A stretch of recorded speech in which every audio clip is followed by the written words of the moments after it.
এই যে এত রাত হয়ে যায় তোমার জামাই ঘরে ফিরে না, কই যায় কি করে না করে কিছু খোঁজ খবর রাখো নাকি এমনি সংসার করতেছো? সি সি সি সি সি রুমান, তোর দুলাভাই একটা ফেরেশতার মতন মানুষ, তারে নিয়ে এরকম একটা কথা কইতে তোর একটু কষ্ট হইলো না? ও মোর খোদা, আমি আবার কি কইলাম? সহজ কথা, আমি কইলাম এত রাত হয়ে গেল তোমার জামাই ঘরে ফিরলো না, কই যায় না যায় কি করে নাকি অন্য কারোর সাথে সম্পর্ক বাঁধায় ফেলে। এই চুপ কর, তোর মুখে যা হয় তুই তাই কস না? ওটা কি তোর মুখ না অন্য কিছু? বুঝছি, তোমাকে দিয়ে হইব না, কাল আসুক আমি জিজ্ঞেস করুম। কি জিজ্ঞেস করবি? কি জিজ্ঞেস করুম সেটা আমার ব্যাপার, তোমার তো মাথা ব্যথা করতে হবে না। হন, তোর দুলাভাই অন্য পুরুষ মানুষের মতন না, তার মতন মানুষ এই সমাজে কমই আছে। হায় আল্লাহ, তোমার এই কথাটা আমার খুব ভালো লাগছে, ভালো কথা কইছ। ঠেস মেরা কথা কইস না। হন, ঘরের স্বামীর বাইরে যদি কোনো ঝামেলা থাকে, কোনো সমস্যা থাকে, তাহলে এটা সবার আগে ঘরের বউ টের পায়। এত বছর ধরে সংসার করতেছি, তোর দুলাভাইয়ের ভিতর বাইরে কোনো কিছুই আমার অজানা নেই, সবই জানা। হ্যাঁ, একটা ফেরেশতার মতন মানুষ। ফেরেশতার মতো মানুষ? ফেরেশতার মতো মানুষ তো লোকটাকে নিয়ে ব্যবসা করে কেন? এইটারে লোক ঠকানি ব্যবসা কয় না।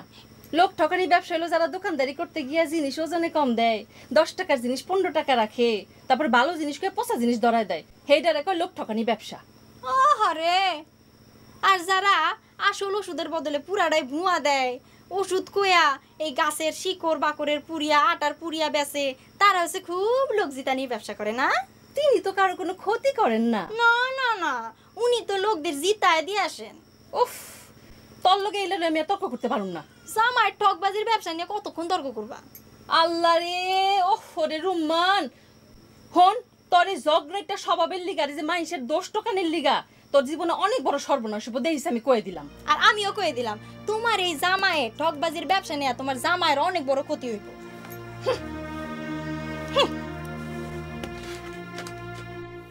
ঘরের চালেতে বন্ধু রাইতে মাইরো না ঢিল, তোমার কারণে দাদি আমায় মারে যে কিল, দাদি জায়গা গেলে কেমনে দুলো দরজার খেল, নিশি রাইতে কেমনে হবে তোমার আমার মেল, ঘরের চাল।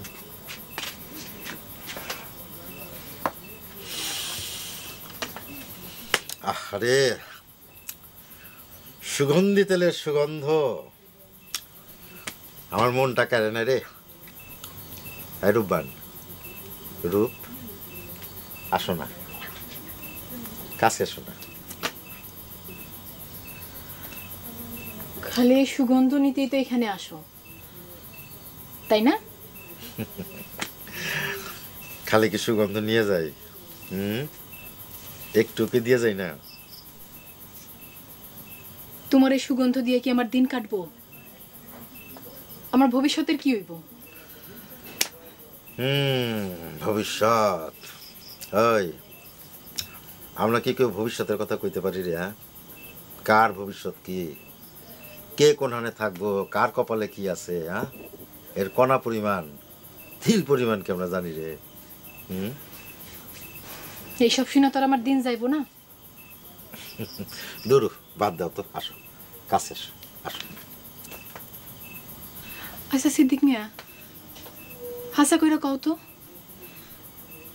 আমার কি হইব এই চিন্তাটা তোমার একবারও হয় না? এই মায়াটার জীবন কেমনে কাটবো এটা তুমি একবারও ভাবো না? আজকে আমার রূপবানের কি হলো রে? না কও না, সত্যি কইরা কও, একবারও ভাবো না আমারে নিয়া? রূপবান, তুমি আমার আছো, আমারই থাকবা। তোমার ঘরে তো বউ আছে। আছে, বউ আছে, তুইও তো আছস, কোনো অসুবিধা আছে? তোমার যদি একটা কথা কই রাখতে পারবা? ক।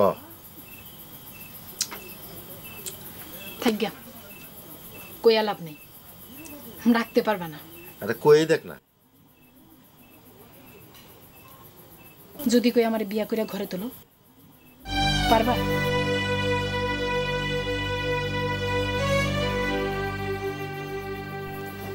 আমার কষ্ট দিতে চাস না? আমার কষ্ট দিতে চাস? দেখ, কষ্ট দিয়ে যদি শান্তিতে থাকতে পারো চলবে, কষ্ট দে। কষ্ট পেয়ে গেল সিদ্দিক মিয়া। আমার কষ্টটা যে কি সেটা কি একবারও বুঝতে চেষ্টা করছো? শান্তিতে থাকতে চাস? পারবি? পারবি? সতীনের কল করতে পারবি? তাহলে চল। তোর অসুখের ব্যাপার কি হবো? কে দেখবো? আরে তোর অসুখের ব্যাপার কি হবো?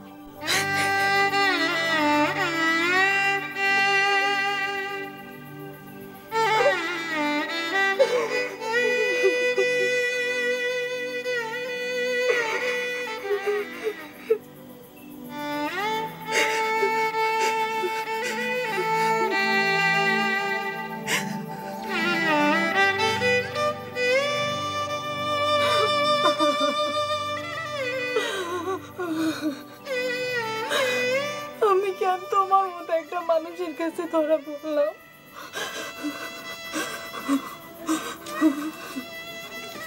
আমি ছাড়া তোরে ভালোবাসতে পারে তামাম দুনিয়া এমন কেউ আছে রূপবান? আছে? নাই।